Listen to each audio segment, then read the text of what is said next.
Hello, and welcome to the So Emotional podcast. Here on the cast, we discuss everything emotions through the lens of attachment, the nervous system, and internal parts work. We're a little irreverent and like to have fun exploring the emotional issues and dynamics that interest us. So come along and hang out. Let's explore the fascinating lands of emotions.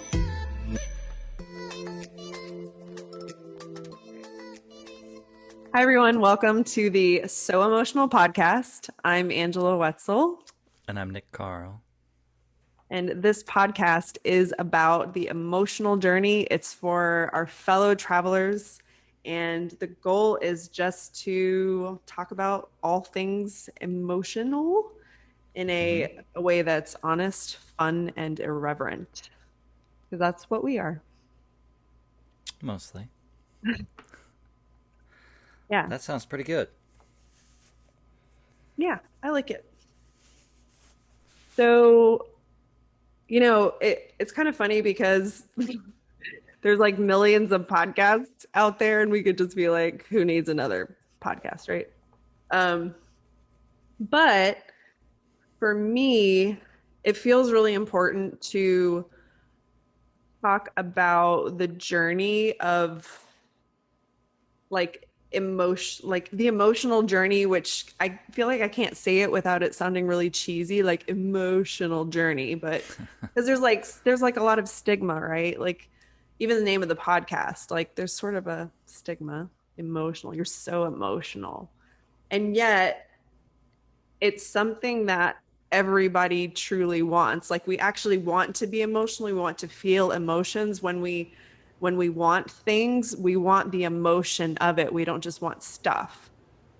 And so it's like, it's actually the thing that we're all after as we're like pushing it away because they're like, I don't want to be that, but I just want to be like this tiny handful of like acceptable emotions. And so just from my own experience and my own journey of realizing that I wasn't really feeling my emotions and like the shock of that and being like, holy shit, like I'm not really feeling my emotions. And then like the crazy sort of journey that it's been just to move from this place of having a more like intellectual understanding of life to a more embodied emotional place, which is like a totally different experience. It's like from not being present and like distracted or numb and like tied to either a painful past or a fearful future to being like alive in the present moment and like fully vulnerable and fully like fucking scared and terrified, but also excited. It's like everything juicy that we really want is like happening now. But because of trauma and all these things, like it makes so much sense that we end up protecting ourselves and like protecting ourselves from like feeling the terror of the present moment and emotions that we're not sure we have the skills to hold or understand or observe. So now that I've said all that, Nick, do you want to just say like why, like what's your why, you know? So I was thinking, for a long time I was thinking about Lamborghinis. I was, as you were talking, just that, like, I'll get the Lamborghini, and that will make my life good, right? Yeah. And it's about, well, like, at what point did that stop, like, working, right? It's like when did it come upon, like, oh, okay, like there's something else, like that emotions actually are important, right? Mm-hmm. And so your question is, I'm sorry, what was your question again? My question is, well, the question or the statement or whatever is like, there's obviously like millions of podcasts and like there's probably a bunch of different ones that we could have offshoots or ideas of, but making this one like why is this something that's important to you and like what's like your hope to, because like I don't know if I said this fully, but like for me, it is really important for me, maybe one of the most important things. Like I feel if I have any kind of like real life purpose that is like tangible, it Mm-hmm. is to help people fully accept their emotional selves Okay. so that like they can really feel like their internal compass, like they know who they are, they know their desires. Like that is super important to me. And I know that because I know you and you've had your own journey. Like I know that you have shit that's really important to you like that. And so that's Mm-hmm. what I'm wondering more about your why. Mm-hmm. The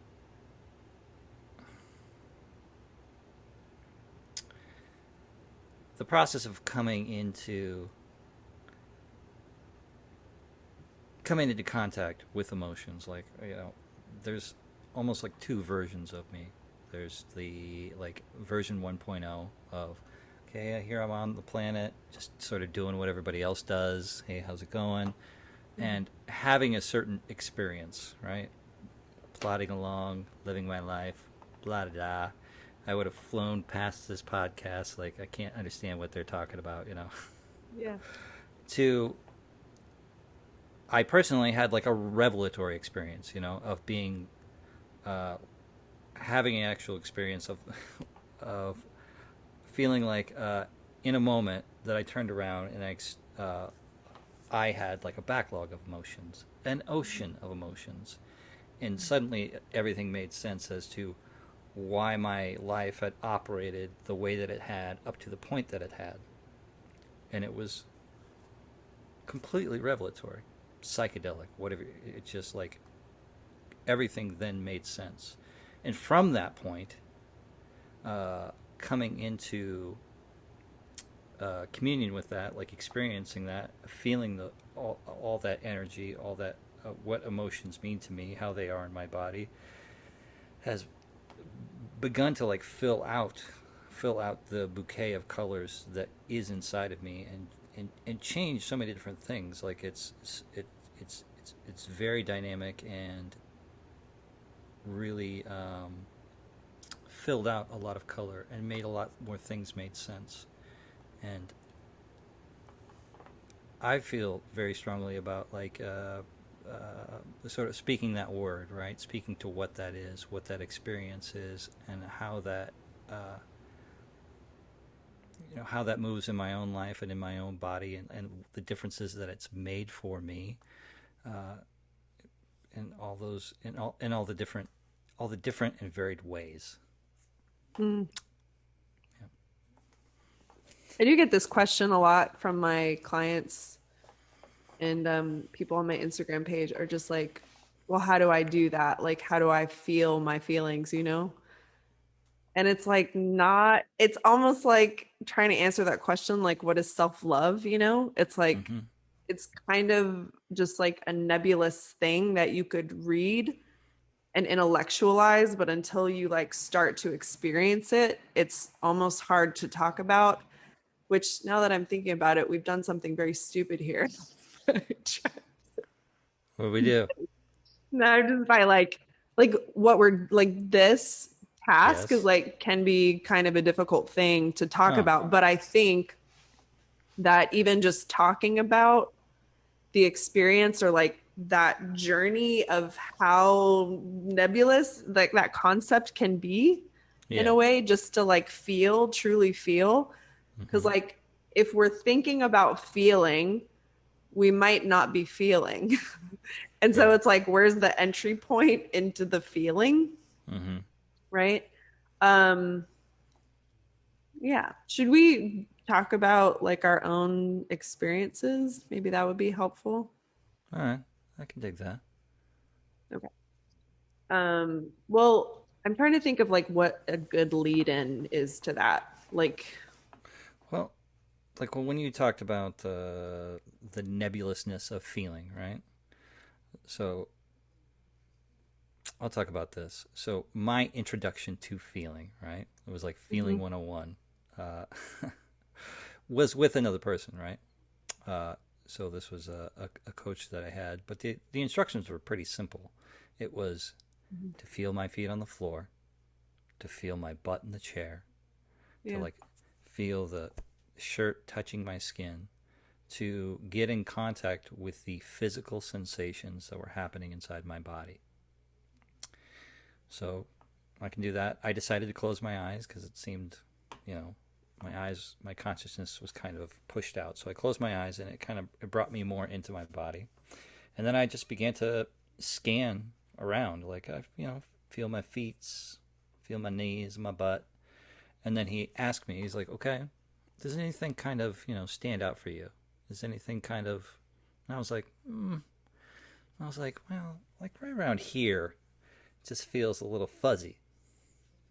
And he was like, okay, good. A lot of people talk about fuzzy. So just go ahead and be with that thing. And don't be like questioning or the spirit that you want to bring is acceptance. Mm-hmm. Acceptance. Like just accept and be with the thing. I was like, okay, that seems simple. I can accept and be with the thing. It's just a feeling. And so I sat in there, and it was sort of like watching clouds, just like I kind of imagine like a nice sunny day with puffy whites out there, and you're just, you just are there, kind of floating in a way. And I was just like watching and feeling. And then it began to like move a little bit. And he was kind of asking me some questions. Like he's like, "Can you feel the edges?" And I was like, "Yeah, well, yeah, sure, I can feel the edge. It's like right here and right here." And he's like, "Okay, keep going." So, but that was like the nuts and bolts of like 101 stuff. So after a little bit of cloud watching, How much the cloud watching, by the way? Like, was this in one session that was all cloud watching no, or this is all. two? This is all. So this is still first session. So I'll bring you into just this is 101 first session. Sat down. We're 5 minutes in. I'm watching, and I'm watching like the fuzziness up here. So a couple minutes goes by, and then it just kind of slides down a little bit. And he's like, "Okay, what's happening?" I was like, "Well, it's just kind of like the fuzziness is not just at the top of my head. Now it's like down to my ears." He's like, "All right, cool, keep going." I was like, "All right." I'm just like watching, and the fuzziness begins to slide down even farther. And he's checking in, and I was like, "Well, it's down to my chest now." He's like, "Okay, keep going." And then the fuzziness had kind of encompassed my whole body, and I reported that back. He's like, "Okay, keep going." And then as the fuzziness changed, I started to feel kind of a little bit of electricity, kind of like tingling, just a tingling feeling. And I reported that, and he said, "Okay, keep going." And then I said, if I was going to continue to follow this path where this thing is going, I feel like I would probably begin to scream. Yeah. And he said, "Okay, open your eyes." And he kind of changed the subject. And this was his like expertise, was to just keep things sort of like in a operating box of like not freaking out. Essentially, it's like keep your Yeah. nervous system kind of. Anyway, through that session, and then we kind of like chilled out, changed the subject, relaxed a little bit, and then when we went back in, all those feelings were there in an instant. This is the second I closed my eyes. And then I started to get this sensation of just energy. And I don't know what to call it. That's all I can call it to describe it. It just was a moving energy from like the bottom of my hips up out my spine and then out the top of my head. It just felt almost kind of like water in a way. It was just moving energy. It's hard to describe. It's a subjective inside thing. Nothing's happening, but something is happening. And the rush just kind of came, and I kept the same acceptingness to my being of just like allowing what is there to be, and being with what is there.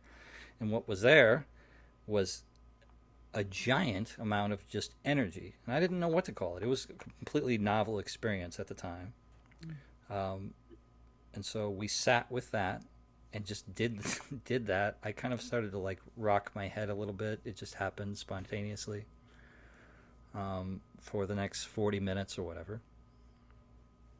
And then at some point, he said, "Okay, let's open our eyes," and we kind of closed down the session and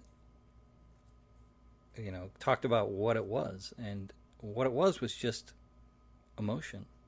It was just emotional energy, and I almost could see it at the time, and I see it now that like I was just so practiced at the time to not feel my emotions, to just keep things, stay away from my own body, stay away from being with myself and feeling myself, and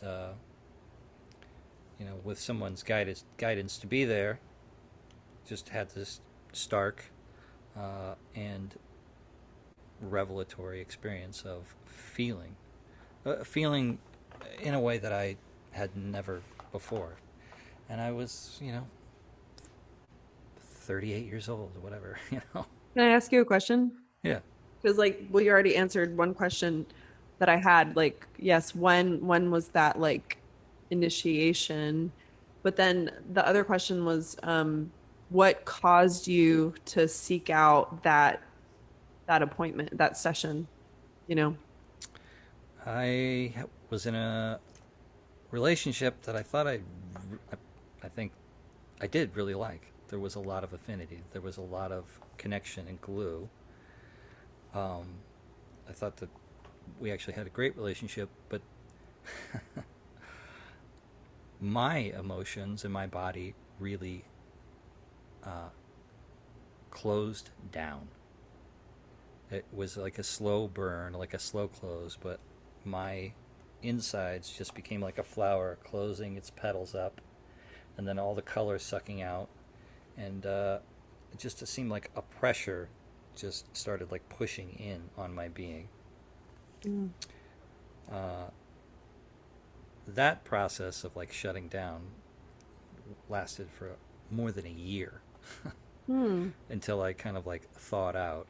And then when I did thaw out, I sort of like had some road rage and some dirty dishes rage. I was like, my emotions were just all over the place. And so it was when I had some, I woke up one morning and there was a dirty dish that shouldn't have been dirty, of course, which was like crime against humanity. And my Mm-hmm. emotions went to the moon. I had anger. Like nobody died, nobody got hurt. I smashed a dish. That was the worst thing to happen. Mm. But it was such a almost like violent move of energy and anger that I was just like, okay, something's going on. And so I started to look around for help. Were you alone when you smashed the dish, or were there people around and then it No, caused? I was alone.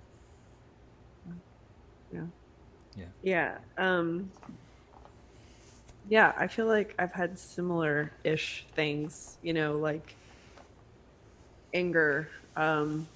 So, but what do you? Are there points of revelation in your timeline? Actually, I have one more question for Oh, sure. you, and that is you were talking about like how you would distract or keep yourself numb, and like what were those ways that you noticed that you did? Like what were your things, or how did you accomplish that numbness? For a long time, I was smoking pot, Mhm. and then just through having to get a job or just, I can remember when I did stop smoking pot. And it took like a while. It was like 12 weeks or something, but I really, really turned into an asshole. Like I got real, Mm. real nasty. And it was just like, oh, okay, that's different. That's interesting. Uh, you know, watching shows, playing with my phone, playing guitar, just a myriad of things. On weekends I'd always spend time with friends, like always, and I would like stay over, sleep over. It was just like always just keeping myself busy all the time, just busyness. I mean, there's a myriad of ways in our society today.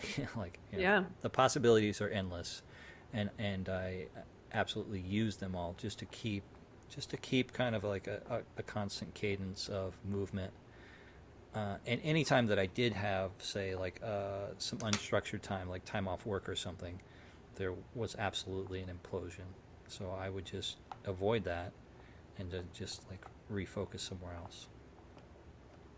So there was a whole ecosystem of keeping myself occupied, Yeah, so like that several tactics and strategies, and using like absolutely moving from one to another, using a couple at a time. And right, yeah, just just to keep things at bay.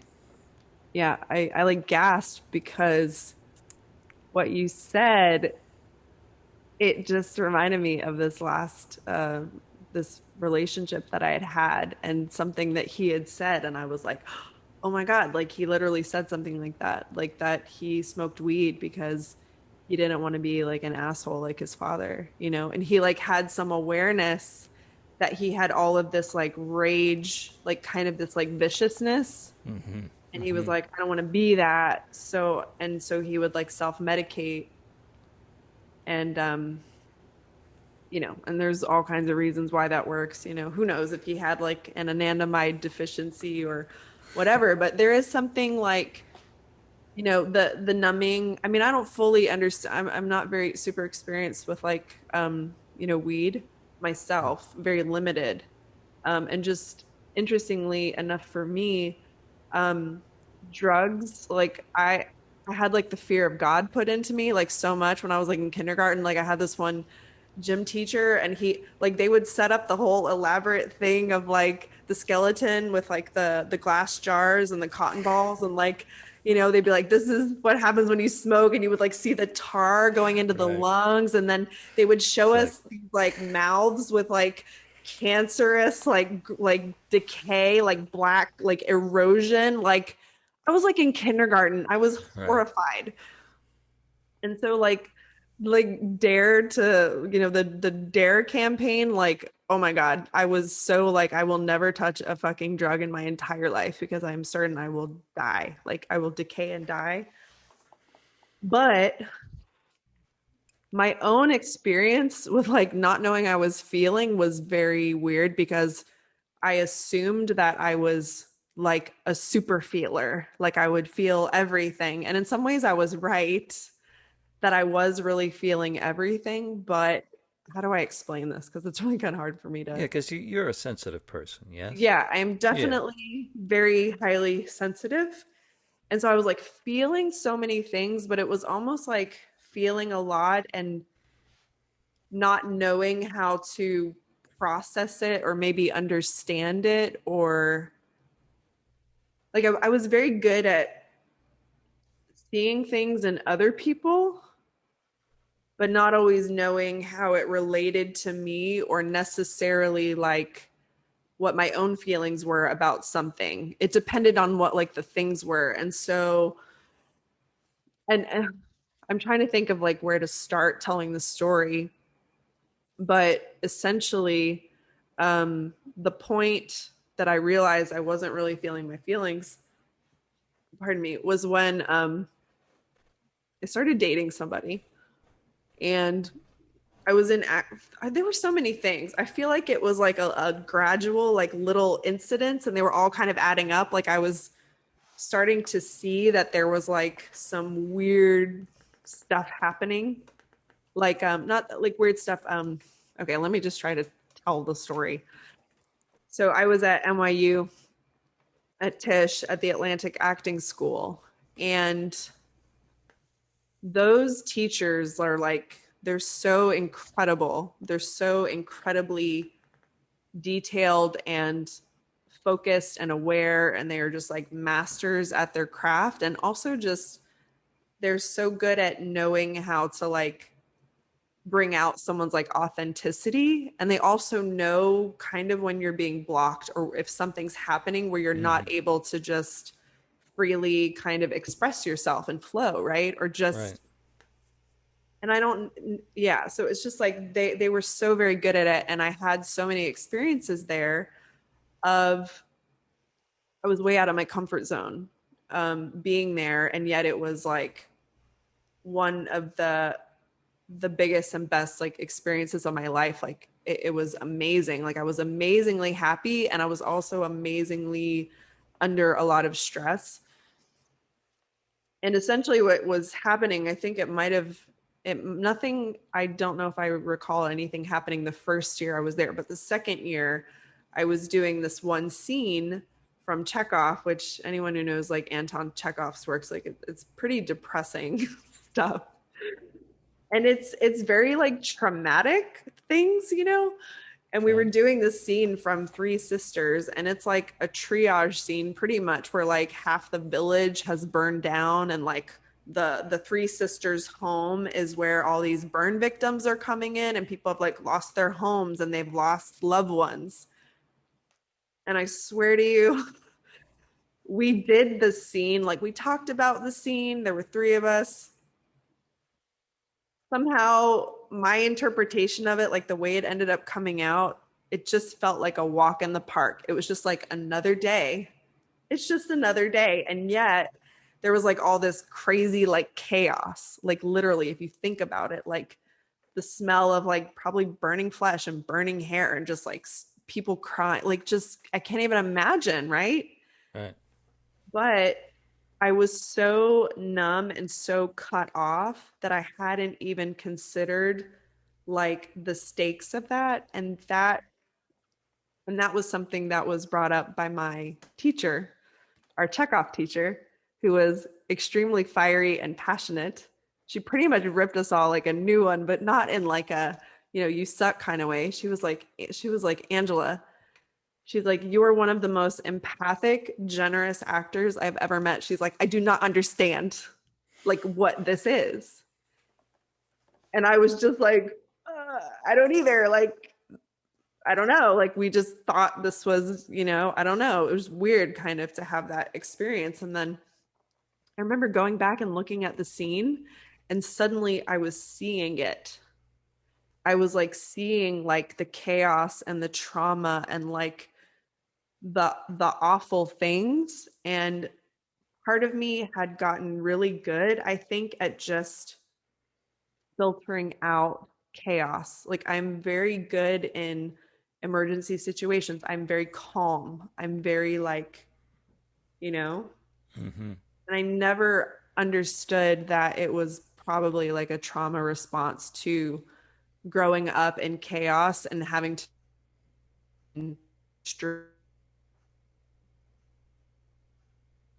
that was one thing. Another thing was I see that the connection's unstable.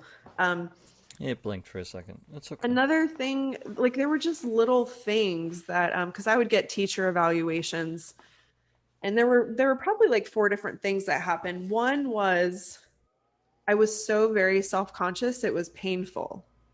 Like I was so very aware of my own presence, like I was hyper vigilant in a way of how I was being perceived, and I felt so much shame around being seen Mm. that one of my teachers mentioned that one of my Suzuki teachers, and this kind of stuff is all very much like embodied like physical work, like it requires you to be very present.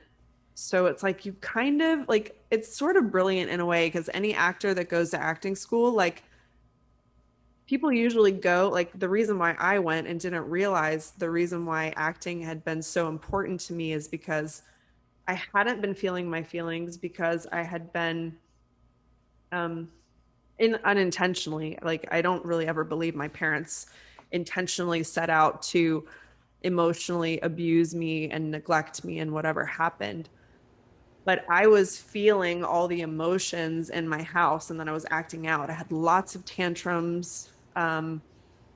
I was very aware of my parents and how they felt. It was very clear that they hated each other. There was just a lot of stuff. There was rage and things being smashed and fighting and tension and sadness, so much sadness and disappointment. And I was just like so aware of all of it. And I was also very aware that I was like sponging, like really absorbing, because children are in theta so much, this theta state, that I had generational trauma from like, DNA probably, but just like behavioral stuff too, like all kinds of things. And I used to like torture this one baby doll that I had. And I was very aware that I would like, she was like my bad doll, and I would like channel my rage and displeasure and like abuse this doll. Like I would be like, you're bad, and then I would like put her in the fridge, like in the drawer alone, or I would put her in the freezer, or I would put her in the dryer, and it was me Wow. like acting out what I believe is like not just generational trauma, but the like um perhaps things that happened to me in some, I don't think my parents ever put me in the dryer, obviously, but these emotions and rage and shame and all this stuff that I was just picking up and feeling that wasn't really being expressed. Like it was, um, they didn't know what to do with all of this stuff that they had inherited. And then I inherited all of it. And I would see it, I was aware, but I didn't know what any of it meant. I didn't know how to relate to my own feelings. And then when I would act out, I would get punished. Or if I threw a tantrum, like I would be abandoned, like my parents would just leave or walk away, or I would be shamed or rejected, or you can do this, but you can't do it here. You have to go away and like scream into a pillow, like go into your room, or you can't behave this way, like you don't get to have what you want. And it was almost this like perspective that I was a very bad child and that I was willful and that I wanted my own way and that there was something very bad and very wrong about that.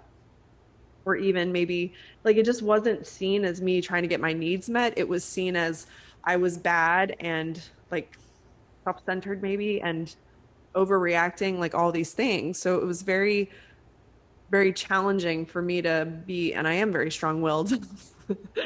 So it was really challenging to have all these feelings and kind of amplify them in a way. Like I'm showing the feelings that I'm picking up on as a child. And a lot of children do this. We just display what we're getting, we're like reacting to it. And then if it's unconscious or it's emotions that are viewed as unacceptable by the adults, then they will reject those in the child. So I was very much rejected for feeling.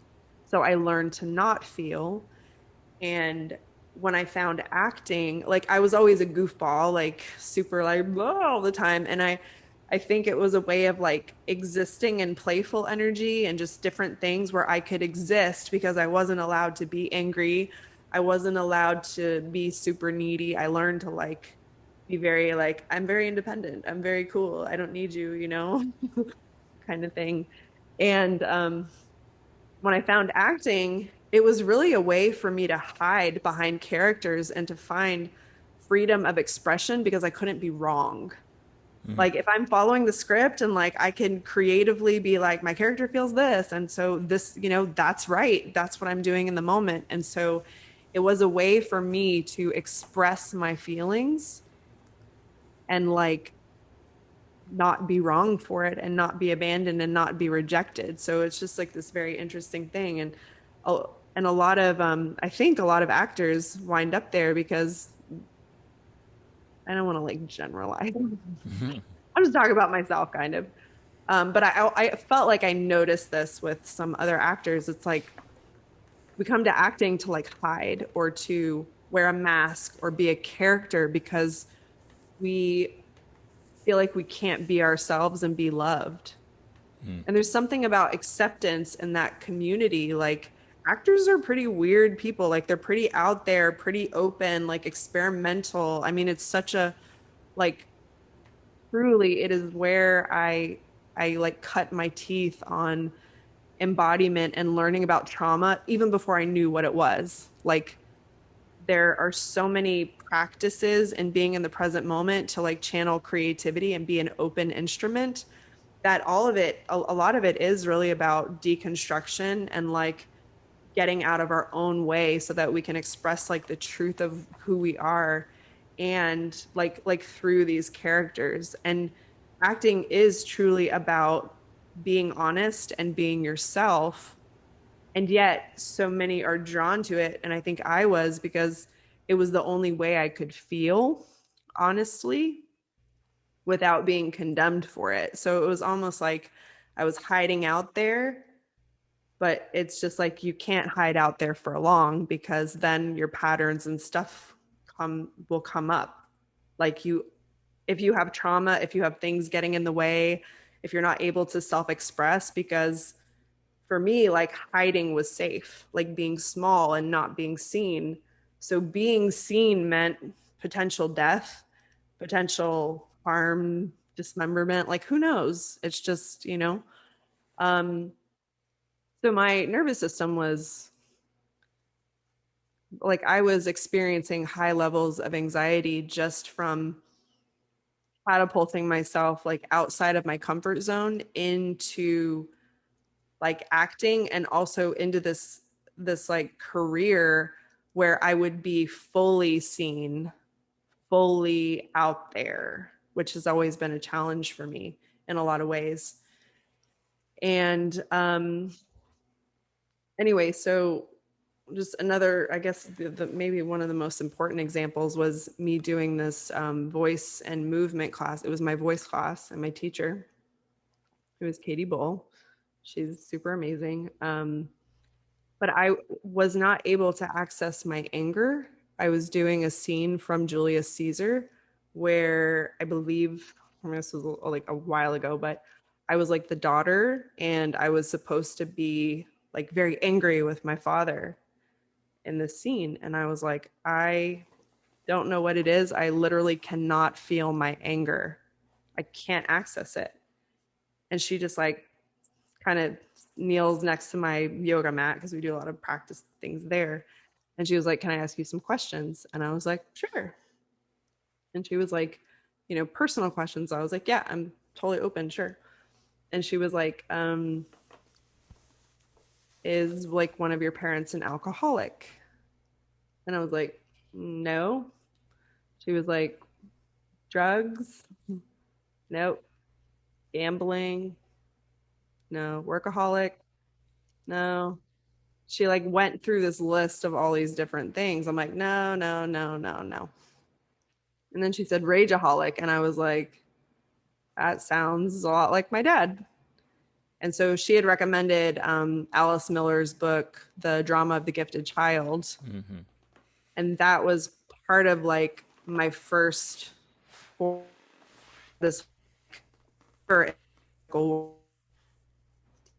and like Freud classes and things. But it was like a deeper understanding and of me, and like how all of this stuff fit into me, because I had no idea that I was abused.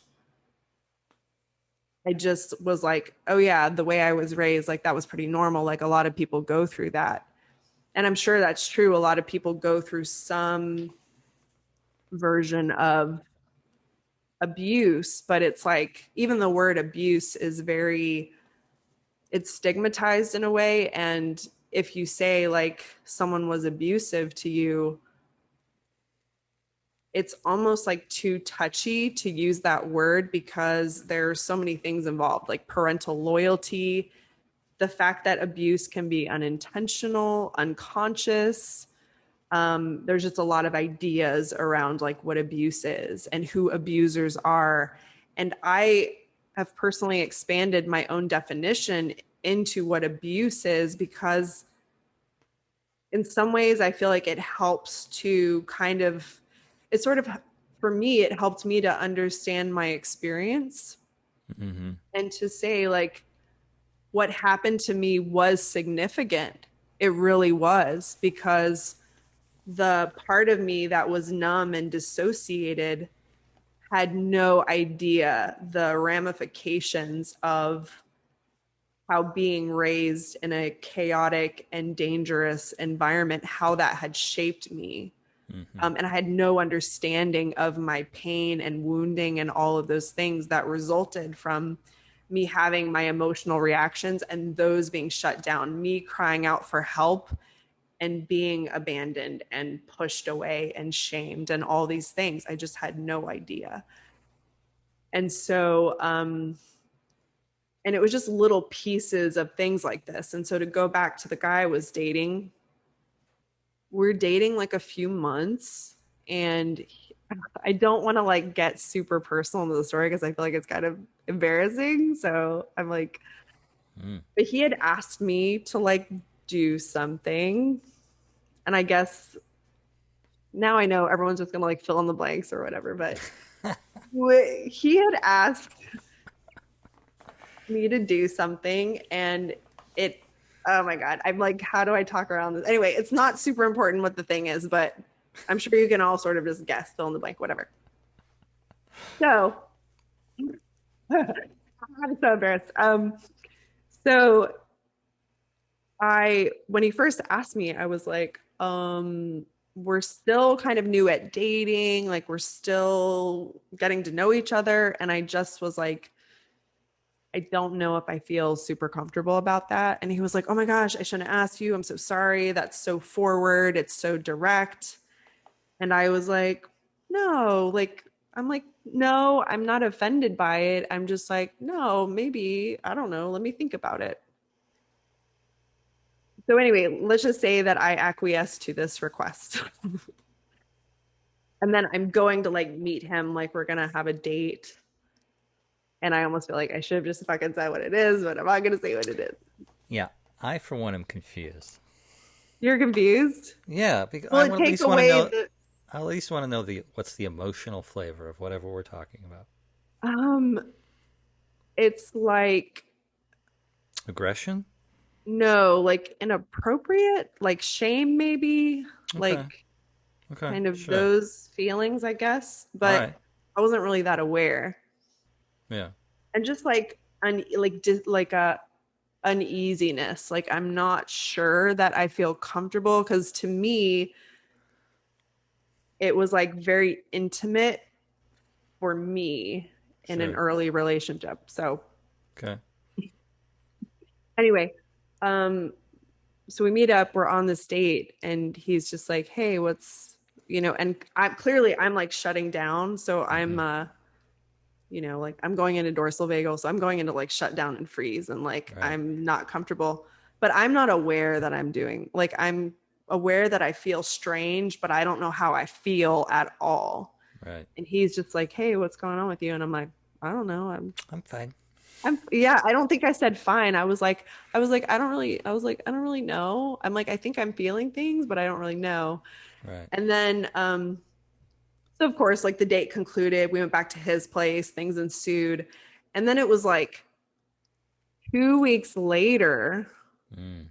I was like, oh my God, I was really uncomfortable with that. Like I wasn't ready for that. I didn't want to do that. Mm. And it was just like the realization that I was so disconnected from my own Whoa. boundaries and what I really wanted, and like nothing bad happened. It wasn't like a horrible disaster, but it was Still. interesting because my own disconnection and the way I was acting, like it spooked him, and he ended up like dumping me, Ew. like as close to ghosting without ghosting, like such an immediate breakup, like I can't do this anymore kind of thing, and like bye. And I was like, I don't even understand what happened. And then it was like those, like a week or two later, that I was like, oh, I was very uncomfortable with his Yeah. request. And yet I followed through with it. And then, and whatever. Hmm. And it was just like the realization that I didn't know how I felt, and Hmm. that it took me that amount of time Right. to like get in touch with myself. Like it was so shocking. And then all the pieces kind of started to click where I was like, oh my God, I did the scene. I was totally detached. Oh my God, I did this other scene where my scene partner did something new and he threw the suitcase. And instead of doing what the character would have done, like I kind of ran away, like Yeah. just Yeah. watching like my nervous system, like I was responding and reacting to this like invisible, these invisible threats or threats from the past that I had no idea I was Yeah. responding to, or that I was just so cut off. And it's interesting because I never related to like abuse. I didn't relate to like addiction, but I would see enabling stuff. I would see like like codependent things without knowing what it was. Like I would see it. Mm-hmm. I could see the dysfunction in my family trees and my family and my Right. friends and roommates, and because like we do tend to attract like similar people with similar Sure. stuff. Like I remember being in this like group of these group of friends. There were three of us, and oh my God, like to hear the stories about their dads and how it was significant abuse and physical and all these things. And I just never understood because I was like, well, I wasn't hit. So I don't understand why I'm in these circles of all these people that have experienced all of this like crazy abuse. Hmm.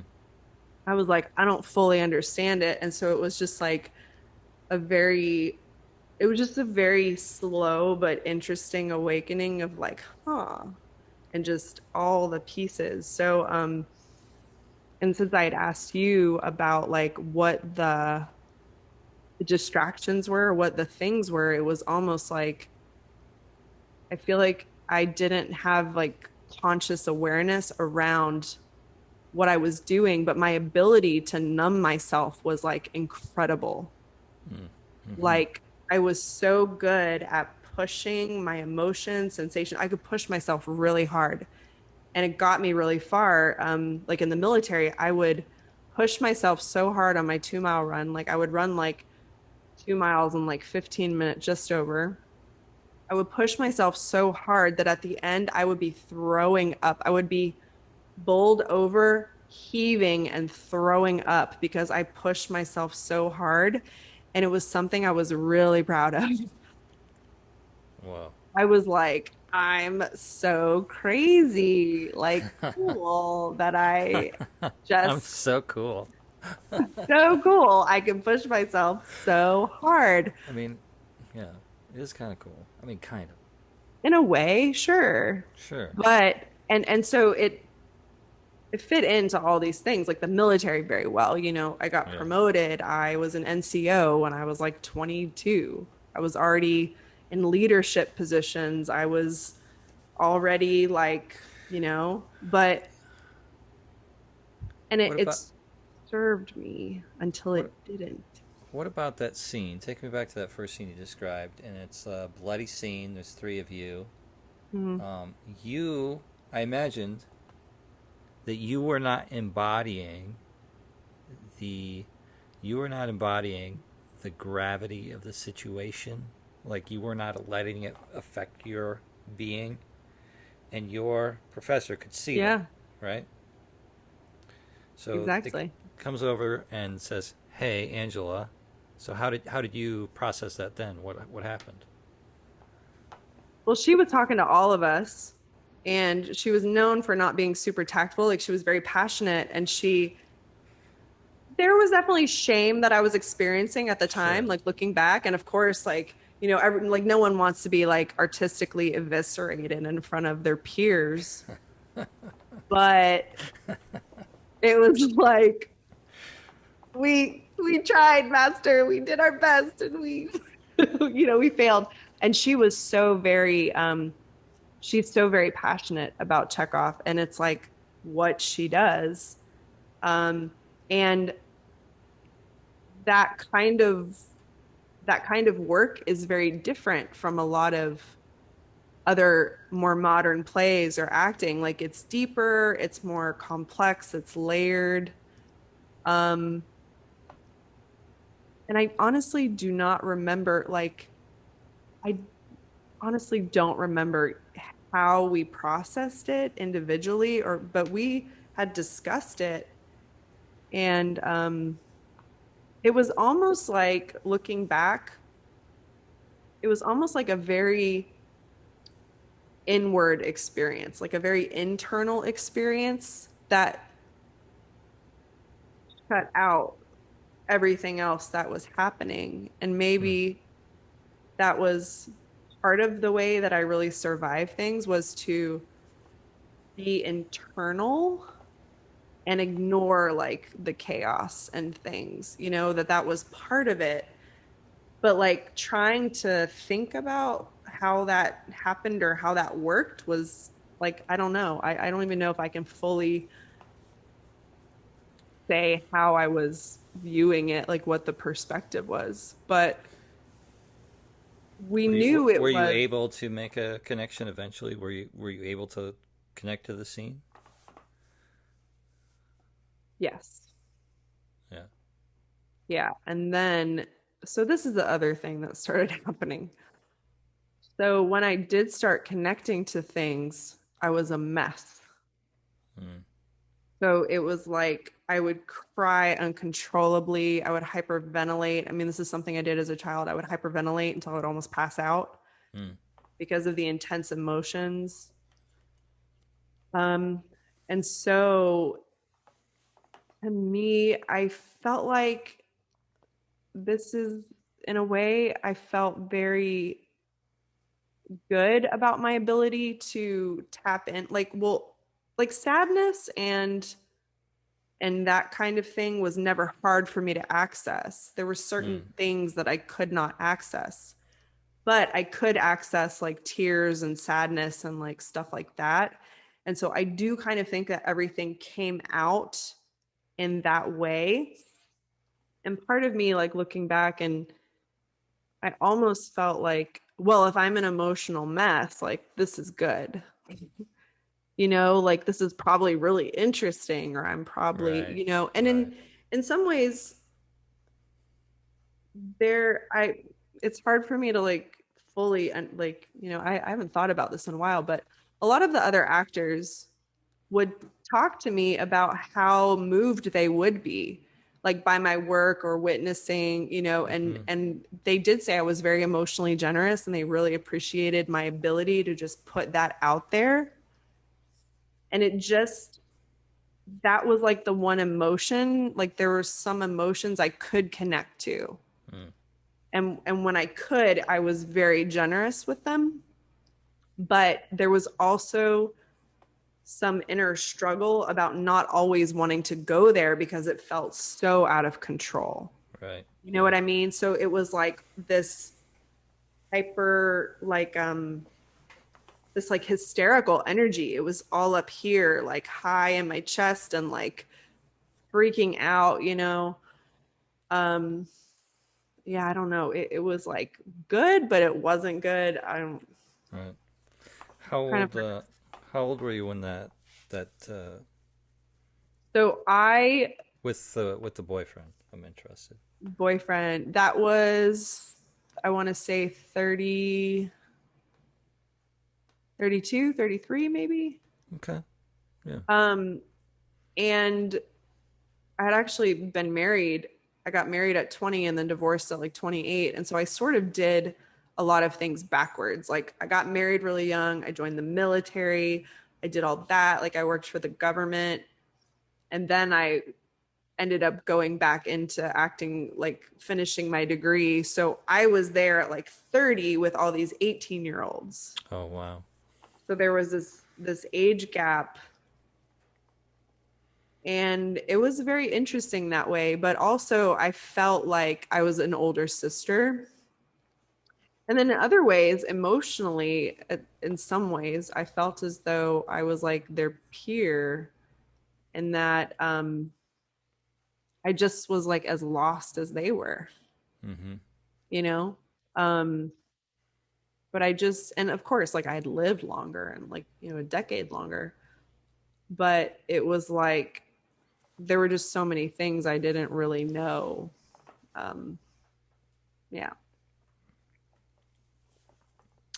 So our topic is what's our topic? Remind me. Our topic was like, why are we doing this? And sort of Okay. our own journey to like realizing that we weren't feeling, and then like the way in. Right. Um, So this is both our way in, or a part of the story of our way in. And yeah. that was pretty good. That was a good story. I liked it. Thanks. So we're in. Now what? The why? Why do we do it? Why is it important? So I think we already covered that. yeah, I think you're right. Sorry. Are you like, how do we wrap this up? Kind of. No, no, no, no. I'm as I feel and I listen, right? As I feel and I listen, like my brain kind of swirls around a little bit. So I'm just like trying to stay moored into something, like trying Mm-hmm. to get from a point A to point B. We started off at A, and then we go off to some place, and then I'm like, where are we going again? Oh yeah, point B. Mm-hmm. One of the things I thought about, this is a slight non sequitur, but I just wanted to get your opinion on it, is one of the reasons why I asked your age, right? So I would say that, like, it came to a head for me, probably, like, and I, of course, there was instances and incidences of running into my emotions and the way that I dealt with them throughout my whole life, for sure. But it really didn't come to a head till, I'll just say, like mid 30s, probably like 35 for me, right? And then Mm-hmm. you telling your story of that thing, and like having Mm-hmm. the stark realization that you didn't feel that into your 30s. I kind of noticed just in my own friend group that in different ways there started to be some like confrontations. People's strategies for getting along in their lives, sort of in this age, like in this season of life, started to precipitate out, shall we say, right? Like, Mm-hmm. uh, they either, and it's not everybody, but the people who were ripe to have their coping strategies to get through life start to break down somewhere in that Right. age range. Do you see that at all? I do, absolutely. And I actually, well, I have the cool experience of getting to help other people with Right. their journeys and just seeing that the awakening or the when we start to wake up, it's like there's no like timeline for it. Like there's no I had clients in their 60s that were just kind of waking up. Really? Yeah. And Huh. so I believe some people never really fully gain that awareness. And it doesn't mean like, I mean, because it would be like a judgment to say, like, oh, that life is wasted if they never had true access to their free will and were awake enough to understand that their emotions were here to like help them understand like who they are and what they want and like that they get to choose the life they live and also their desires are like so very important in that and like they're meant to have you know, like it just I think it can happen at any point or it can start happening like my first big thing that happened like my first major I don't know chink in the armor whatever it was probably my gosh there were so many things that happened like there was a lot like it's a total shit show but The first. like I'm trying to think of like the first big thing that happened literally um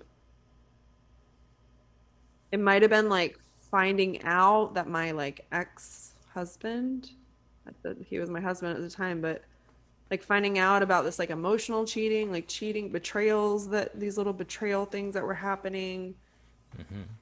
and then like this pretty big scandal at like work with him wanting to get a polygraph at the NSA and then he failed the polygraph and then it was like why did you fail the polygraph and then he like came out with these things and they were like you need to tell your wife about all these things and then when he told me it was like holy shit Chink. holy shit like and then I didn't even know what to do and I felt so alone I was like how do I respond to this and I wanted to be a good wife and stand by him but there were some very interesting psychological implications in what he had admitted. And I just had no idea what to do. And I didn't want to tell anyone because I felt ashamed. And then, like, he ended up losing his clearance, even though he had told me these things. I don't know how much was the full truth or whatever. But, like, we went from a two-income household. Like, he got like half his pay. And then we had to, like, move out of this house that we had had. And so everything began falling apart. And it took a few years before like I was I don't know, I just could not like really imagine like ending it and I was trying so hard to work and just make it work and finally like he was the one that asked for the divorce. And then I just thought I was like gonna die. Like I really felt like my heart was being ripped out of my chest, that I just like could not breathe, that I didn't know. And there was just so much. And then it was like, there was this one thing that happened.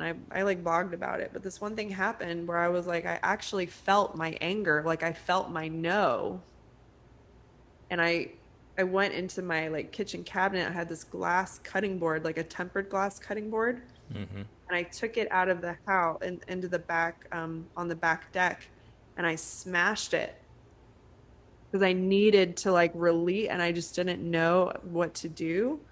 And I'd seen obviously things smashed like growing up and whatever, Right. but I didn't respond in the same way that I had seen it. And for me, it was like a very controlled moment, actually, Hmm. of like, I was like, I need something to break. I need something to break. And I was looking around and then I found the thing and I'm like, I'm gonna break this. Like, this is tempered glass. And then I went outside and then I smashed it. And then it was like these pieces of tempered, these little glass, like squares, these pieces were just raining down on me. And something really shifted in that moment. Like, Hmm. that was the beginning of feeling something, but that was like, I was like 28. And then it was weird because after the marriage and everything was over, I just was like, thank God. Like, and I like never looked back. It was so weird. It was just like I closed the chapter and then it was, I don't know, there was like a lot of strange stuff that had happened. But like there were like all these things falling apart and I like left my government job and I went back to acting. There was, and then I got like Lyme disease, and then I was like, well, I better go to New York now in case I die from like Lyme disease. Like, who knows? And then I went to New York and everything was like pretty good for a while. But like the big thing for me, like the biggest awakening piece, like total meltdown dissolution came from my left retina partially detaching. And I believe that happened because I was so good at pushing myself for so long. I just had my foot on the gas all the time, moving, running, doing, pushing, like the shit I would do. When I think about it, I was going to school, like I was in school full time. Then I started working over the summer. I had worked three double shifts, three doubles, carrying buckets of ice up and down stairs, carrying dishes, bussing, working my ass off. And on that third double shift, it's just like, like when the body set, like the body says no or Right. whatever. They're just like, that's it.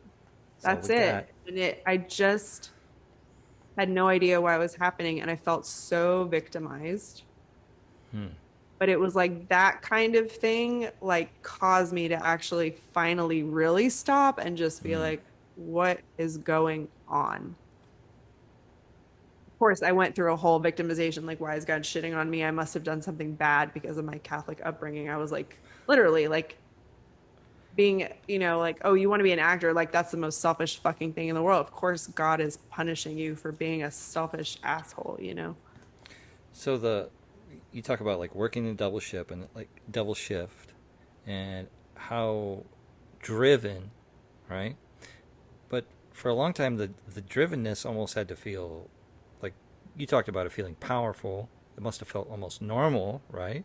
Yeah, it did feel powerful. I felt very strong and invincible and capable of like tackling anything. Like most, it was just something I felt like I could rely on was my drive. Mm-hmm. Like I had very strong will, very strong. Um, and so, yeah, there were a lot of good things. Like I was getting ready to graduate. Like I had just wrapped up I did 3 years in two because I had already brought all these credits from all these other Mm-hmm. things. So I did 3 years in two at Atlantic. And then I also did some stuff at the Stone Street Film Studio. This is all like under Tish. But I just finished my 2 years at Atlantic, or pretty much like my last bit. And then it was during that summer before I went to my film studio. And that's when it all happened. It happened in that summer. I was busting my ass because because I was so scared about all these like student loans coming in. I just did not know how I was going to survive or do the thing. But my goal was to get an agent, start auditioning, go to UCB, Upright Citizens Brigade, start doing improv. And I was like so excited. Like I was so like, yes, I'm finally going to do this thing that I've always wanted to do. I'm really going after it. And then it was just like, nope, no, you're not. um, So yeah. in the like the building blocks of that drive, right? Obviously, you're excited, and you've kind of built this castle in the sky about what that excitement means to you. It Mm-hmm. meant something to you. Mm-hmm. But was there like a recalibration after your body breaks as to what the actual makeup of that drive, where it came from? Not initially, Yeah. but yes, like this attachment to a specific outcome, this idea of what I thought my life would be or how it should look, perhaps. And it's not like I was necessarily far off the mark per se, because I was feeling lots of positive emotions about that career and doing that. Like I truly Mm-hmm. do love that and all those things like creativity and acting and performing and stand up and writing and all those things. Like I do love those things. Um, but there was no like real surrender in that, or it was a lot of unconscious stuff. And somehow I feel like I was still feeling my desire and moving towards things, but there was a lot of unconscious, unprocessed emotion that was driving a lot of these things. And I just believe at some point we can't always keep sustaining. It's like those protective mechanisms that keep us like running from the trauma or running from feeling the feelings. Those protective strategies only work so long. I don't think they're Mm-hmm. meant to work forever. In Right. fact, somehow some people make it without potentially ever realizing that Right. all this is happening. But I have to say that at the time, I literally thought it was the worst thing that ever happened to me. And there was significant trauma in that thing happening. I was re traumatized, um, like so many, it was like a shit storm of just bad things happening. Like it was just like, if there's such a thing as like a negative vortex of things, it was everything happening. And so I really bought into this victim story. But then I just realized like every single thing that had happened was actually very, very, very good for me. Like it actually saved my life, I believe, saved my life. So looking back, I'm very grateful for all those really big things that at the time were like some of the most painful things. Mm-hmm. Um, yeah. And so that's, that's kind of it. And then there's many other stories in between, like how I got from there to here.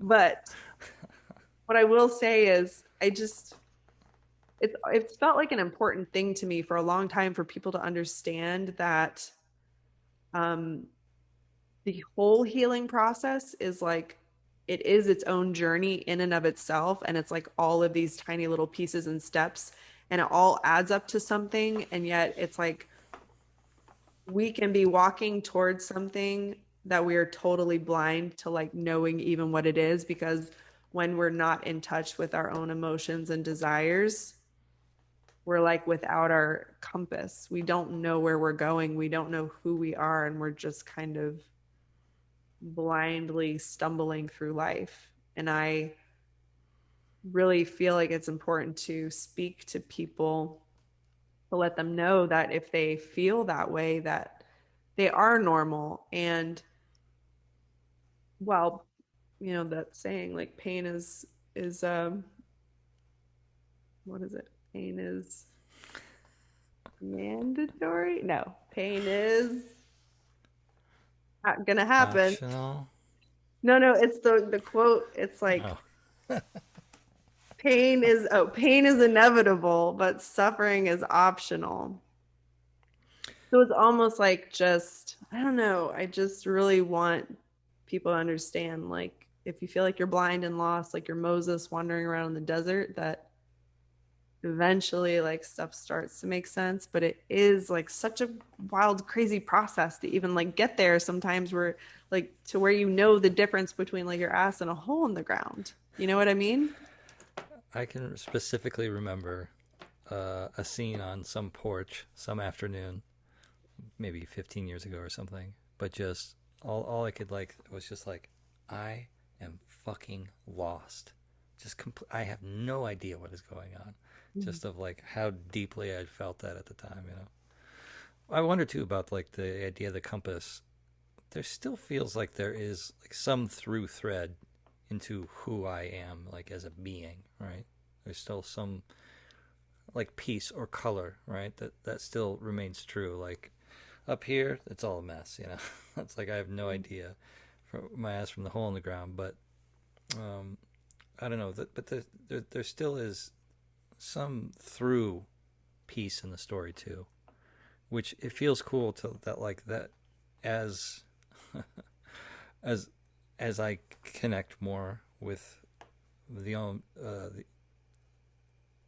the different pieces of me, the different parts of me, for that through piece to like finally get some support, you know, and feel different chunks like coming back to it, you know, and like lighting it up and making it into something interesting where it does make sense, and like it's to start to have that I am not lost, you know. That's a very powerful, not powerful in the beginning, but just powerful in its breath, you know, about how it lifts up your existence, it lifts up your life, and really uh, really can give some deep meaning. And in those times when you feel lost, right, and when you're so disconnected from meaning, right, that's what I'm hopeful, you know, that everybody on the planet can start to, you know, get more meaning and feel more hopeful, and just feeling their boat rising a little bit, you know, as Yeah. we come back to ourselves, you know. Yeah. And also, like, because that experience of trauma and suffering, I know it very well to feel like so very alone in the world, like so very Mm-hmm. disconnected, even as I'm surrounded by people, almost just like feeling like there is no God or there is no purpose, or I'm like, these feelings of like never getting there wherever there is, like our brain, there's just a lot of stuff that the brain does. And it's like the more I've let go and just practice like feeling my emotions and just being present, it's like everything's so much simpler, and I'm able to like really surrender and work through all my resistance. But it's like that took a long time to get there, like a really long time. Like, well, for me, it has felt like 40 years of wandering in the desert, being like, Mm-hmm. what the fuck is the fucking point of all this shit? And Yeah. should I just press the reset button because Uh fuck, huh. like what, um, and to have those thoughts, I think is really normal. Like too, I remember like having these like fantasies. I would like stand at the subway and I would just think about throwing myself in front of like a bus or the subway. And I'd be like, why am I thinking that? Yeah. And just to be like, okay, I got to be honest. Like there's a part of me that's like really depressed, is feeling really this or that or extreme, Um, yeah. So, and truly, it's probably been like from when I started, from when my first like big like thing with the marriage, probably been like 10, 11 years maybe or so Mm-hmm. from that, maybe 10, 12 years from that. Yeah. But then from like, holy shit, I'm not really feeling my feelings, it's probably been closer to 6 years from that. So it's just kind of wild, you know, Yeah. all of the things that can change and all of the unpredicted, um, like awesome things that I've done and like places I've found myself that I never thought I would be, you know. You've surprised yourself. I did. I surprised myself a lot. And I'm still surprising myself and let it, just like letting go more and more about what I think everything has to look like. It just makes things a lot easier for me. Mm-hmm. So, anything else you would like to add as we let everyone go? Uh, no, if you get a chance to see this, I just say like I don't know, comment. I think that we could always react to ideas that other people have, and bring Hmm. up topics and I don't know, hash them out. Hmm. So, but no, I just want to thank you for showing up and sharing and being radical. Yeah, and it's fun to talk to you, and I don't know, I like it. So there you go. I like it too. And thank you for being here and for doing this as well. And yeah, I would love to hear like what people want to talk about, like topics. I'm like pretty cool about talking about whatever, and I know that Nick, you and I are more than happy to like talk about crazy stuff. So I might hope that we get into more wild things, but yeah, I definitely want to talk more about that. And then, just follow us, like, subscribe, comment, engage. Like, we're happy to hear from you and to hear your comments and just where you are on your journey and what you feel like would support you, as well as like what would help make you laugh or feel better. Yeah. Because you're not alone and you're not crazy. Mm-hmm. Sometimes you can feel crazy when you start feeling things and you haven't felt in decades and decades and decades. Mm-hmm. So yeah, thanks. Thank you all for being here. And your ratings and reviews definitely will help us continue and we'll see where this wild thing goes.